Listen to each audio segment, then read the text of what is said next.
Mellow greetings, everybody. My name is James. I am from the internet, and I'm here. What's going on?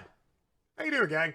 So, what I wanted to talk about today um, was how certain ideologies, and then leaked down from politicians into the media, will attempt to control the narrative anytime an event like this happens. Um, you will notice a very wide discrepancy between the ideologies of different media news orgs versus their framing of what's going on. On the left, you'll see a lot of headlines talking about uprisings. On the right, you will hear a lot about riots. There's framing for a reason, okay? This doesn't accidentally happen in a vacuum. This isn't some random crap that oh, wow, it's very weird how some of them call them rioters and, some of them call them uprisers or protesters. It's very weird how that happens, huh? And so I saw this tweet, and this is actually from a couple days ago when this first popped. And this sort of, it sort of stopped me in my tracks. So real quick. So thank you, rioters. You have taken a situation where almost every single American stood in solidarity against a despicable injustice, and now you have made the whole issue about how much you do not know how to function in a normal society. You are your own worst enemy. Now, there are about 7 things wrong with this that piss me off, and I'm going to try to cover them right now. So, let's start with the rioters and a riot versus an uprising and protesters. So let's maybe start with that. So if you look what's out there right now on the websites, you'll see, I Googled up uprising, and you'll see American uprising, Minneapolis uprising. And look at the websites that are using the term uprising. The New Yorker, Boston Review, Democracy Now!, In These Times, Yes Magazine, Rolling Stone, WAPO, but, WAPO, it depends on who's writing the opinion piece of the day. Remezcla, which is actually a really good website. Working Day, Minnesota. Like, these are all the websites that are talking about uprising. And if you go and you click and you look through Google for riots, well, let's see. Fox News, CNN, let's see. New York Magazine, Fox News, CNN, USA Today. So basically everything mainstream and to the right is going to be calling this a riot, i.e. Websites and news orgs and digital outlets who are owned and operated by large-scale capitalists who, whenever this happens, quickly want to beat home the narrative that capital is more important than human life. And so we're off to the races with lovely tweets like this, which is basically somebody saying, wow, it was really horrible that a police officer executed an unarmed man in broad daylight in the middle of the street. And God, it's so horrible. But, I really like auto parts and Target. So now I've decided that I don't really care all that much about the police state executing people in the street. That's literally what this tweet says. And this tweet encapsulates a very wide swath of America. A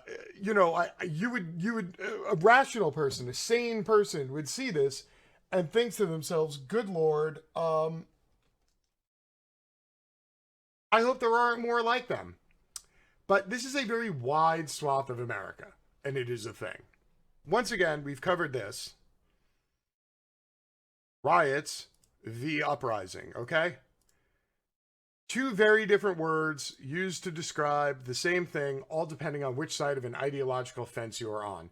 At the end of the day, the ideological fence here is what is more important, human lives or capital. And capitalists would have you believe that capital is more important because without capital, how could we possibly have lives? Lives will be ruined without capital.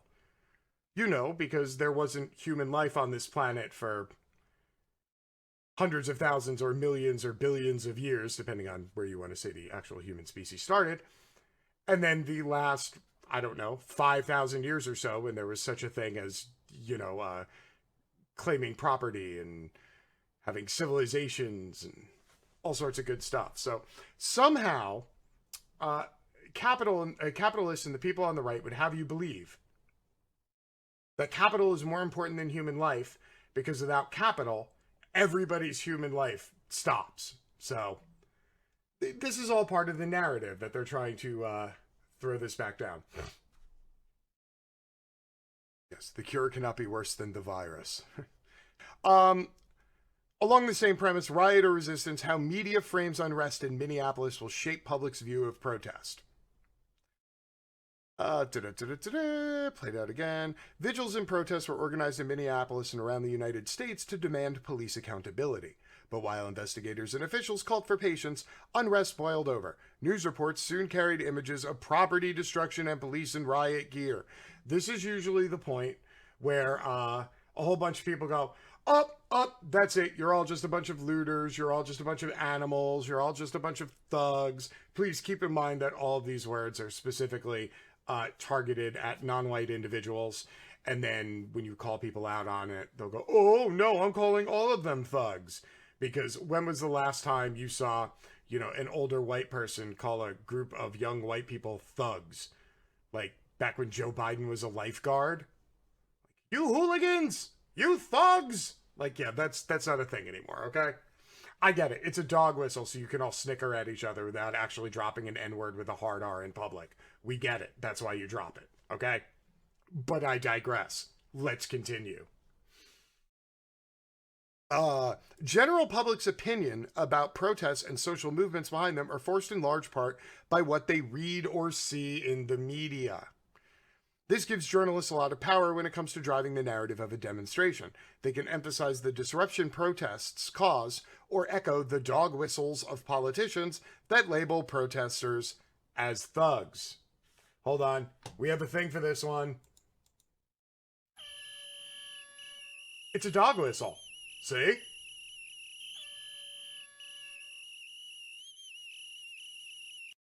By the way, if that whistle sound is really annoying, it was intended to be. So, there you go. But they can also remind the public that at the heart of the protest is an unjust killing of another black person. This would take the emphasis away from the destruction of the protests and towards the issues of police impunity and the effects of racism in its many forms. The role journalists play can be indispensable if movements are to gain legitimacy and make progress. And that puts a lot of pressure on journalists to get things right. Now, if you're a fan of this show, and you have caught me before, you know that I've explained to you many times that there are fewer and fewer journalists every day. And we're at the point now where the majority of news desks for large orgs have a phone bank of unpaid interns who sit around all day and comb Twitter for video of things and then contact them and go, hi, this is blah, blah, blah from CNN. Your video's awesome. We would like to use it. Of course, we'll give you credit on all platforms. And then they just take your content and they put it up on the screen and, Wolf Blitzer riffs about it for 20 minutes because they don't have actual journalists doing any sort of investigation. So journalists are few and far between. One of the exceptions that I take with this piece is how it discusses that there is a lot of pressure on journalists and a lot of power that journalists have. I would like to remind people that the vast majority of outlets have an outgoing editor. And if you are a journalist or an author and you write a piece and you submit it, there is a desk producer, like the head of the department who goes and puts stuff out, who clears stuff. And more often than not, they will change the titles. So journalists have a certain amount of power. I would say that outlets have a tremendous amount of power. because outlets, the people who control the outlets and the upper management of outlets, are the ones who dictate the narrative that that outlet is going to go with.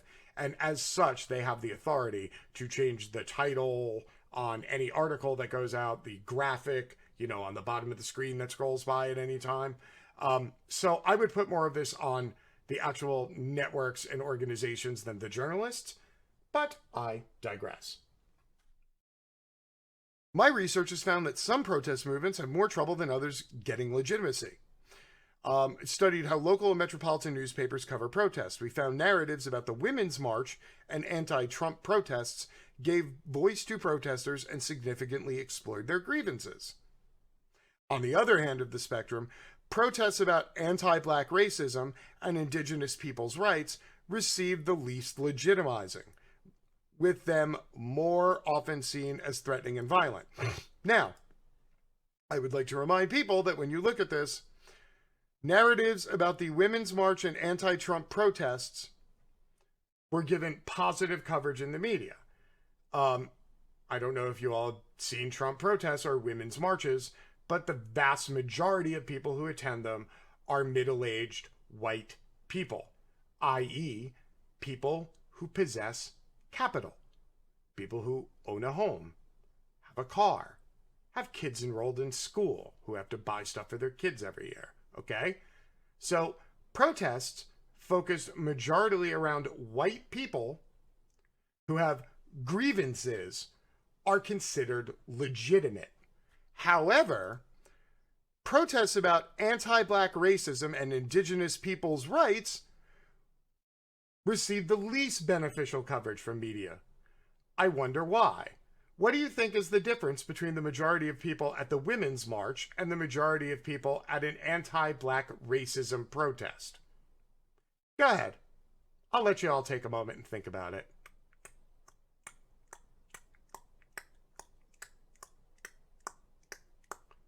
And your time's up. The difference is white people. Kind of crazy how that happens, huh?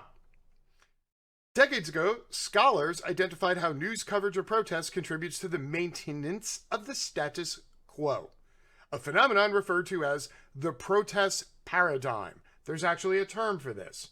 I've been explaining to people who are amazed by everything that's going on right now in 2020. I've been around, I've covered about 1,100 protests over the last decade.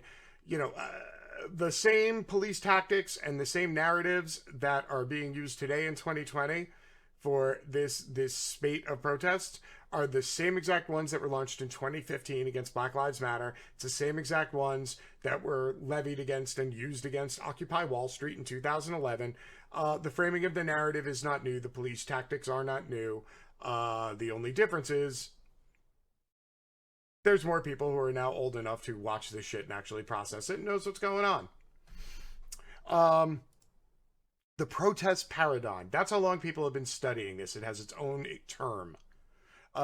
They held that media narratives tend to emphasize the drama, inconvenience, and disruption of protests rather than the demands, grievances, and agendas of protesters. These narratives trivialize protests and ultimately dent public support.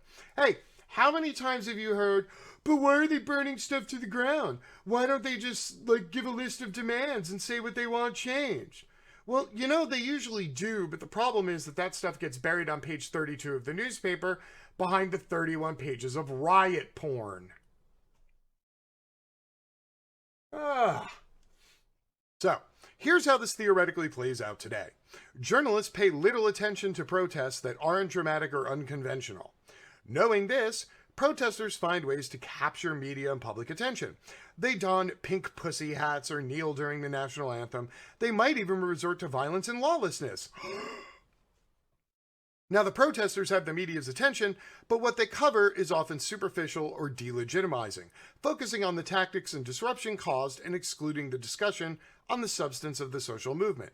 More often than not, the reason that people protest is because they have a grievance they want to air. They have a cause or a concern that they want to get some sort of national attention. So what do? They do something extravagant or outrageous, stopping traffic, or, dropping a banner in the middle of a football game or something like that.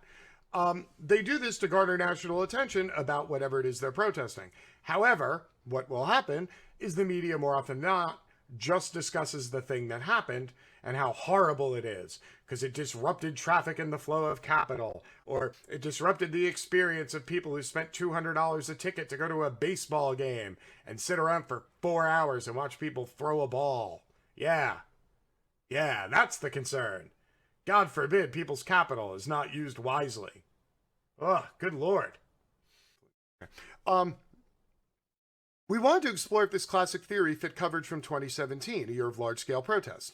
To do so, we analyzed the framing of protest reporting from newspapers in Texas. The state's size and diversity made it a good proxy for the country at large. In all, we identified 777 articles by searching for terms such as protest, protester, Black Lives Matter, and Women's March.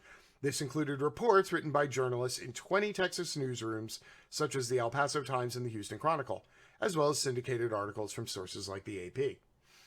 We looked at how articles frame protests in the headlines. So we used 4 recognized frames of protest. Riot, emphasizing disruptive behavior and the use or threat of violence.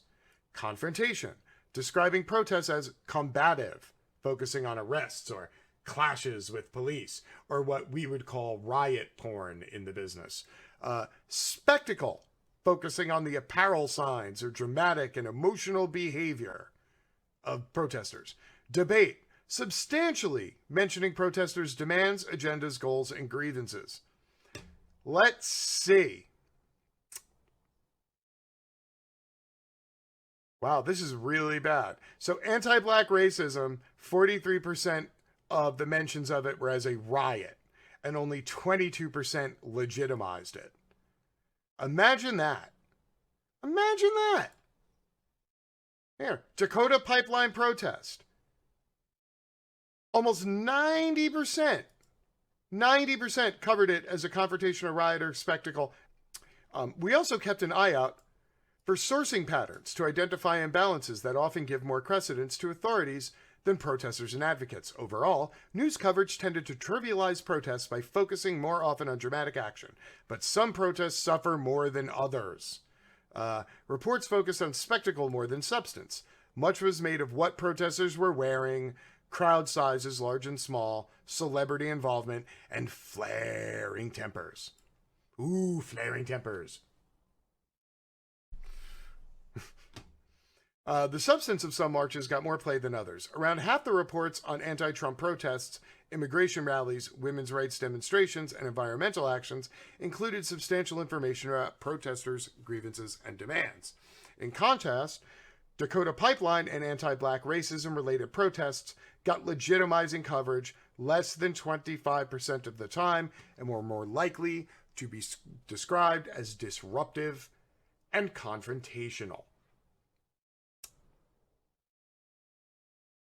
So you all starting to see how this works? So when you go onto social media in the morning and you go onto Facebook and, your low-key racist aunt is posting an article, that has some title along the lines of, thugs and rioters, smash windows in protest over death. And you're like, well, number one, they're not protesting death because, death's kind of a thing. They're protesting the execution of an unarmed human being in the middle of the street in broad daylight by the government. But somehow that conversation just vanishes because the media wants to paint them as rioters and looters. Why? Because they're not nice, polite, middle-aged white people with capital. That's why.